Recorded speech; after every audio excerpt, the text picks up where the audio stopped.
Salam, berjumpa kembali dengan saya, Julfisan.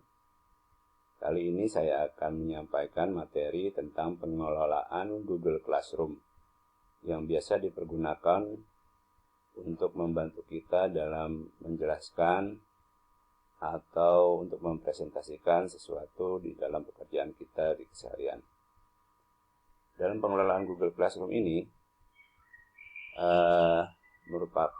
tentunya kita tahu bahwa Google Classroom merupakan bagian dari aplikasi yang disediakan oleh Google, bisa bentuknya free atau bisa juga bentuknya berbayar. Yang perlu disiapkan untuk mengelola Google Classroom ini, yang pertama adalah jaringan internet, yang kedua dianjurkan menggunakan PC atau laptop, atau bisa juga menggunakan HP yang terintegrasi tentunya dengan Google, lalu identitas pelajar atau kelas yang sudah kita siapkan, tentunya ini untuk guru ya. Dalam langkah-langkahnya bisa dijelaskan seperti ini. Persiapan perlengkapan pendukung, tentunya materi pembelajaran, apa yang akan kita buat, apa yang kita akan upload ke dalam Google Classroom itu untuk siswa-siswa kita. Yang kedua, operasional aplikasi Google, tentunya kita harus mengetahui bagaimana cara operasionalnya. Oleh karena itu saat ini saya akan menjelaskan langkah-langkahnya. Lalu penyusunan kegiatan Google Classroom, tentunya dari penyusunan Google Classroom ini nanti yang akan kita tampilkan buat membantu kita dalam penjelasan kepada siswa. Lalu pengelolaan juga ini terdiri bisa di dalamnya seperti penugasan, tes atau latihan soal, lalu penyampaian materi, modul, PPT, video, dan lain-lain. Lalu menyampaikan Google yang bisa juga digunakan Google Meet atau Google Hangout. Langkah operasional, marilah kita lihat bagaimana sih membuka browser atau Google di UC browser dan lain-lain, atau bisa juga menggunakan model pencarian lain selain Google atau UC browser, karena banyak sekali kita tahu. Kita klik di atas yang saya beri tanda merah di sini. Yang saya beri tanda merah di sini bisa terlihat bahwa kita ketik google.com, lalu akan keluar yang namanya Google Classroom. Kita ketik Google Classroom di dalam blognya. Lalu nanti dari blog itu akan muncul Google Classroom di bawahnya yang seperti saya tanda merah. Nah, kita klik di situ. Klik, lalu akan muncul Google Classroom itu. Ini saya dalam gambar ini merupakan contoh saja. Nanti kalau yang tampilannya akan kosong, tidak ada kelasnya. Lalu kita bisa mengarah kepada tanda plus yang ada, yang seperti sesuai tanda panah di gambar berikut. Nah, dari situ Bapak Ibu akan mengklik itu, akan keluar ada join class atau create class. Maka untuk membuat kelas, kita harus klik yang namanya create class. Sehingga nanti kalau create class kita buat, akan membentuk kolom-kolom yang seperti gambar warna biru, hijau, dan abu-abu kalau nggak salah ya. Seperti itu. Nanti baru kita masukkan kelas apa yang kita mau.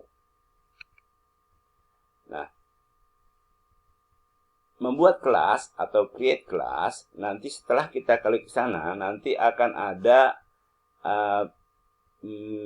maksudnya perjanjian ya, untuk perjanjian atau privasi yang dipergunakan. Jadi dibaca boleh, lalu diklik continue. Setelah diklik continue, nah, ini kita akan membuat kelas. Dibuat kelasnya, identitas kelas, seksinya apa, subjek kelasnya apa, nama ruangannya apa atau kelasnya apa, seperti itu. Nanti ini akan menjadi tampilan pada kolom-kolom kelas yang seperti tampilan di awal.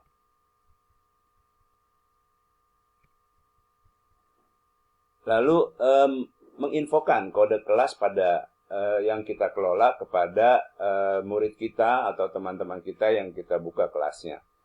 Contoh di sini saya buat contohnya kelas Tadiah Yasmin, kelas matematika. Nah, kode kelas yang tercantum di dalam tanda merah itu seperti D7UNSJ4 ini merupakan kode kelas yang akan muncul di kelas kita. Jadi kalau siswa kita ingin masuk ke kelas kita, dia akan memasukkan kode kelasnya. Sehingga orang lain tidak bisa masuk, kecuali mereka memberikan kode itu kepada orang lain. Oleh karena itu ini tolong dijaga, kepada siswa diingatkan untuk supaya tidak sembarangan memberikan. Lalu di dalam kalau sudah terbentuk kelas, maka kita akan mengelola kelasnya. Oleh mengelola kelas di sini, isinya nanti ada stream, ada classwork, ada people, ada grades. Kalau stream di sini nanti dia akan menampilkan materi-materi apa atau kelompok-kelompok apa yang kita sudah masukkan. Lalu kalau classwork ini apa yang akan kita berikan. Lalu people di sini adalah orang yang terlibat di dalam kelas kita, nanti akan tercantum semua. Lalu grade ini untuk tingkatan, nanti dia di sini akan berfungsi di dalam penilaian atau pengontrolan kita terhadap Google Classroom kita. Lalu kita klik create, maksudnya create di sini adalah masuk untuk kegiatan kelas kita, maka kita klik classwork, lalu kita create. Create itu adalah membentuk baru. Bentuknya mau apa kita mau lakukan, ya kan? Dapat memilih kegiatan yang dikehendaki, silakan. Maunya penugasan, kuis atau tes, atau hanya untuk menyampaikan materi saja. Lalu di sini saya ambil contoh assignment. Assignment ini seperti kuis ya. Tadi saya klik kuis. Lalu di sini titelnya adalah ulangan harian. Ulangan harian kita tuliskan soalnya boleh, atau kita ambil add soal boleh. Ya, yang saya lingkari itu adalah add, berarti kita mengambil file soal-soal atau kuis kita atau penugasan kita dari file yang kita sudah buat, baik dari Google Drive atau dari Microsoft. Ya, seperti ada Word atau Excel atau sebagainya. Ini bisa kita masukkan melalui kita klik add di situ. Tetapi di sini saya memberikan instruksi, ya kan, seperti ini, lalu saya klik add, lalu create atau create, bisa seperti itu. Ini di dalam penugasan. Kalau ini sudah masuk, kita jangan lupa mengklik yang namanya assignment di atas. Ada tanda assignment. Demikian untuk penyampaian pertama dalam pengelolaan Google Classroom. Mungkin kita akan berjumpa kembali di dalam bagaimana kita meng-create atau menyusun model-model pembelajaran yang bisa kita masukkan di dalam Google Classroom atau di kelas kita. Sehingga dalam proses ini pembelajaran lebih menarik dan juga menjadi penambahan dari kemampuan kita di dalam pelayanan pendidikan. Terima kasih, sampai berjumpa kembali.